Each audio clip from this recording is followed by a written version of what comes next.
اگلا سوال، حکومت پاکستان نے حج کے لیے محرم کی شرط ختم کر دی ہے،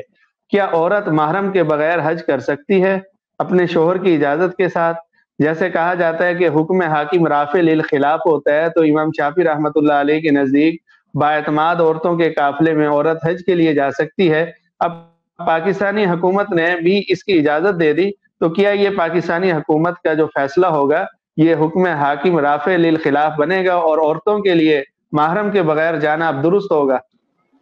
ایسے مطلقاً اجازت دینا تو بہت ہی خطرناک ہے کہ جوان خواتین کو کھلی اجازت ہو کہ وہ جس اجنبیوں کے گروپ کے ساتھ جانا چاہیں جا سکتی ہیں، تو یہ تو بہت برا ہوگا اور اس میں بہت سخت فتنے کا اندیشہ ہوگا، ان سب لوگوں کا حج بھی خراب ہونے کا اندیشہ ہوگا۔ تو اس طرح اجازت تو نہیں دی جا سکتی، البتہ بوڑھی عورت ہو جس کی طرف رغبت نہ ہوتی ہو اور مستند اور امانت دار خواتین قافلے میں موجود ہوں، تو ایسے قافلے میں ان کے جانے کی گنجائش ہے۔ دیندار لوگ ہیں، خواتین بھی امانت دار ساتھ موجود ہیں، تو اس میں کوئی اگر نامحرم بوڑھی خاتون چلی جائے تو اس کی اجازت ہے، مطلقاً اس کی اجازت دینا ٹھیک نہیں ہے۔ جہاں تک یہ بات ہے کہ حکم حاکم رافع للخلاف ہے یا نہیں ہے،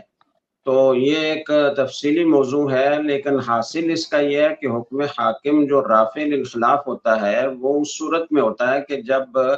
حکومت کوئی آرڈر جاری کرتی ہے، تو یہاں آرڈر نہیں جاری کیا کہ غیر محرم کے ساتھ جاؤ، بلکہ اجازت دی ہے۔ تو اذن حاکم اور چیز ہے اور حکم حاکم اور چیز ہے۔ تو لوگوں نے اذن حاکم کو حکم حاکم کہنا شروع کر دیا یا اس کو سمجھا جا رہا ہے، تو یہ غلط ہے۔